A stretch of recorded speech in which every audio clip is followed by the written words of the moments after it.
Саламатсыңарбы балдар? Бүгін біз силер менен суюктуктагы электр тогу жана электролиз закондору деген жаңы теманы өтөбүз. Теманын максаты суюктуктардагы электр тогунун табиятын билүү, электролиз закондору менен таанышуу, электролиз законунун практикалык колдонуштарын билүү жана электролиз законунун практикалык колдонуштарын билүү менен таанып билүү ишмердүүлүгүн жогорулатуу. Мурунку темалардан биз билебиз. Заттар электр өткөрүмдүүлүгү боюнча өткөргүчтөр, жарым өткөргүчтөр жана диэлектриктер болуп 3 топко бөлүнөрүн билебиз.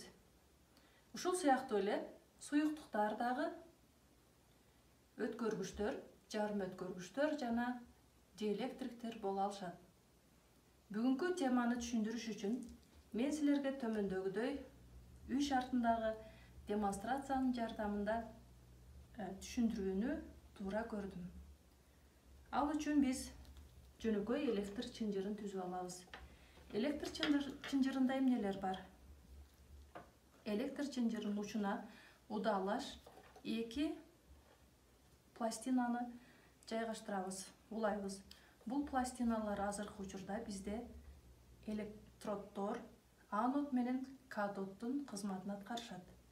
Ушул эле чынжырдын бир учуна кадимки үйдөгү электр лампасын туташтырабыз.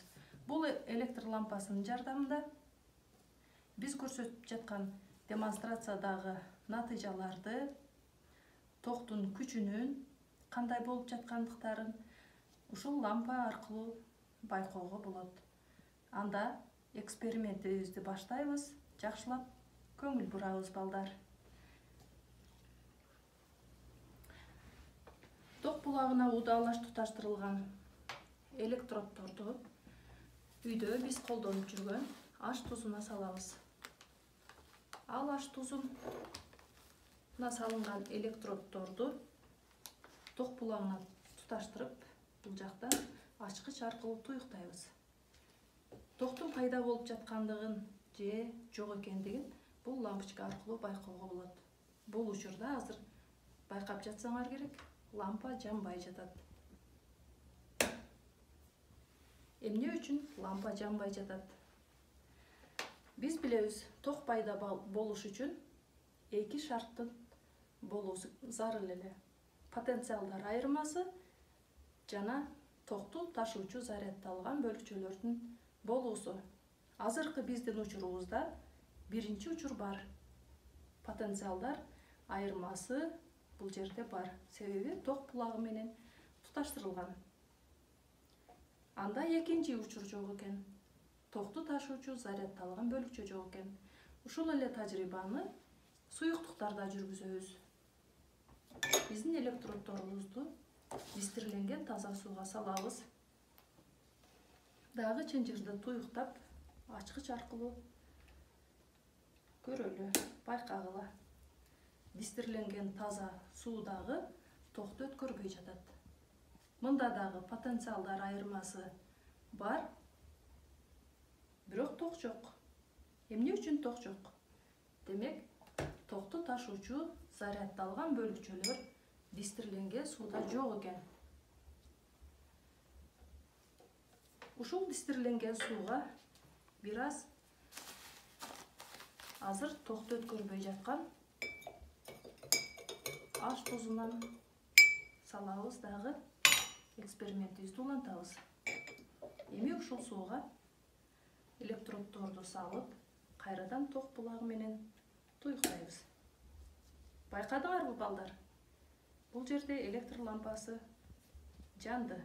Демек, электр тогу пайда болду.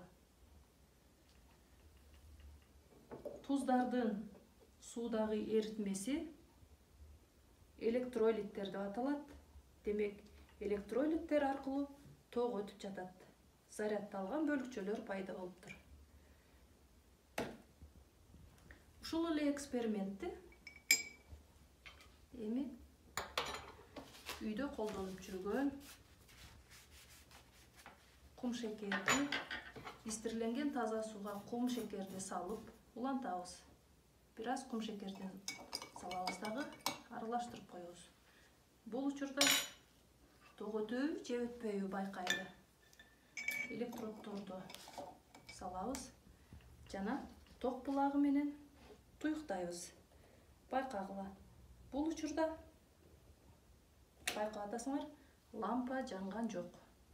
Эмне себептен лампа жанбады? Демек,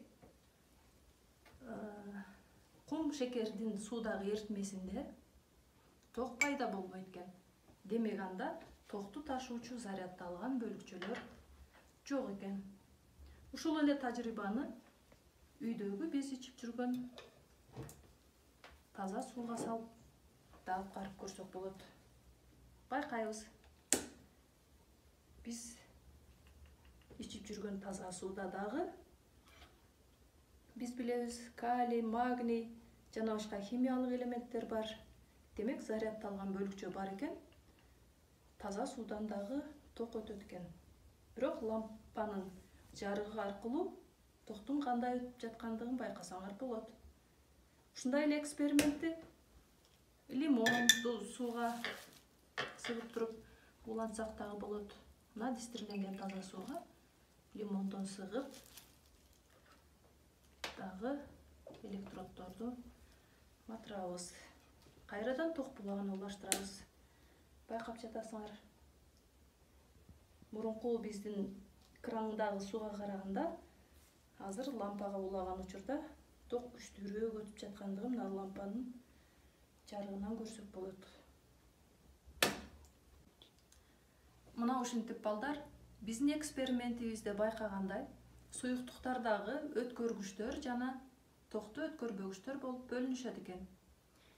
Биздин экспериментибиздеги мынау кайнатма тузду сууга салган учурдагы суунун эритмесин электролит дейбиз. Башкача айтканда, туздардын, кислоталардын суудагы эритмеси электролит деп аталат. Ал эми электролиттерден токтун өтүүсү электролиз деп аталат. Биздин экспериментибиздеги электролиттин ичиндеги токтун кандай өтүп жаткандыгын, кайсыл бөлүкчөлөр токту ташып жаткандыгын көз менен көрүүгө мүмкүн эмес.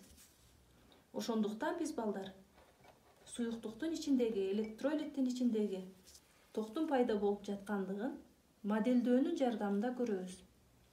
Мындан кийинкисин анимациялык программанын жардамында көрөлү. Натрий хлор аш тузун сууга салганда, суунун молекулаларынын кыймылынын натыйжасында натрий хлор тузу натрийдин оң, хлордун терс ионуна ажырайт. Бул иондордун санынын аз же көп болушу жогоруда көрсөтүлгөндөй электролиттин тегинен көз каранды. Мындай электролиттердин иондорго ажыроосу электролиттик диссоциация кубулушу деп аталат. Ушундай эле диссоциациялык ажыроого башка заттар да учурайт. Бул эритмеге электролиттерди анод менен катодду салып, чынжырды туюктаган учурда натрийдин оң иондору катодду, ал эми хлордун терс иондору анодду көздөй кыймылга келишет. Ал эми заряддалган бөлүкчөлөрдүн ирээттелген кыймылы токту берээрин биз билебиз. Демек, суюктуктарда токту оң жана терс иондор ташышат. Жогоруда көрсөтүлгөн эксперименттерден төмөндөгүдөй графиктерди түзүп алууга болот. Ток күчүнүн иондордун концентрациясынан көз карандылыгы. Биз алып жаткан суюктуктарда токту ташуучу бөлүкчөлөрдүн концентрациясы канчалык көп болгон болсо, анда ток дагы ошончолук чоң болот экен деп тажрыйбада көрсөттүк эле, аны графикте дагы көрсөтүүгө болот. Ток күчүнүн эритменин тегинен көз карандылыгы. Биздин экспериментте натрий хлор тузун салгандагы эритме жана үйдөгү ичип жүргөн сууну алганбыз. Графиктен көрүнүп тургандай, натрий хлор тузу салынган суунун эритмесинен өткөн ток жогору болуп турат. Ток күчүнүн электроддордун ортосундагы аралыктан көз карандылыгы. Электроддордун ортосундагы аралыкты түрдүү кылып өзгөрткөн учурда төмөндөгүдөй графиктерди алууга болот. Электроддордун ортосундагы аралык канчалык жакын болсо, анда пайда болгон ток дагы ошончолук жогору болот. Бул сүрөттө жездин хлоридинин электролиттик диссоциациясы көрсөтүлгөн. Силер көрүп тургандай, жездин оң иондору катодко чогулуп жатат, ал эми хлордун терс иондору анодко чогулуп жатат. Демек, иондор менен кошо электроддорго зат кошо ташылып барат экен. Түрдүү заттын иондору электродко бирдей эле чоңдуктагы зарядты ташып келүү менен бирге ар түрдүү массадагы затты ташып келишет. Демек, электродко бөлүнүп чыккан заттын массасы электролиттин тегинен да көз каранды болот. Ушул фактыны эске ала турган турактуу коэффициентти көбөйтүп жазып, электролитке бөлүнүп чыккан заттын массасы үчүн төмөндөгү формуланы жазууга болот. Мында К заттын тегине мүнөздүү болгон чоңдук. Ал заттын электрохимиялык эквиваленти деп аталат. Жогорудагы эксперименттердин айтылгандардын натыйжасында электролиздин биринчи законун айтууга болот. Электролиз кезинде электродко бөлүнүп чыккан заттын массасы эритме аркылуу өткөн заряддын чоңдугуна түз пропорциялаш. Эгерде Q барабар I көбөйтүлгөн T деген формуланы эске салсак, анда жогорудагы теңдемени төмөндөгүдөй көрүнүштө жазууга болот. M барабар K I T. Демек, электролиз кезинде электродко бөлүнүп чыккан заттын массасы заттын тегинен, токтун күчүнөн жана өтүү убактысынан көз каранды болот экен. Электролиздин колдонулушу. Электролиттерден токтун өтүүсү, башкача айтканда, электролиз кубулушу техникада, өндүрүштө, медицинада кеңири колдонушка ээ. Электролиздин жардамы менен металлдарды аралашмалардан тазалап алууга болот. Мисалы, кенден алынган тазалана элек жезди калың такта формасында куят да, андан кийин анод катарында ваннага салышат. Электролиз учурунда аноддо жез эрип, баалуу жана сейрек кездешүүчү металлдардын аралашмалары түбүнө чөгөт да, катоддо таза жез топтоло берет. Бул техникада галванотехника деп аталат. Галваностегия, бизче которгондо каптоо дегенди билгизет. Электролиттик жол менен бир металлдын бетин башка металлдын жука катмары менен капташат. Никелдөө, хромдоо, жез менен каптоо жана башкалар галваностегияга кирет. Мындай каптоо бетти коррозиядан сактайт. Жөнөкөй эле сууну электролиз кубулушунун жардамында суутек жана кычкылтекти ажыратуу менен жогорку температурадагы отунду алууга болот. Азыркы мезгилде өнүккөн мамлекеттерде суутек менен жүрүүчү автомобилдер өндүрүлүүдө. Ал отун экологиялык жактан таза жана арзан экендиги менен бааланууда.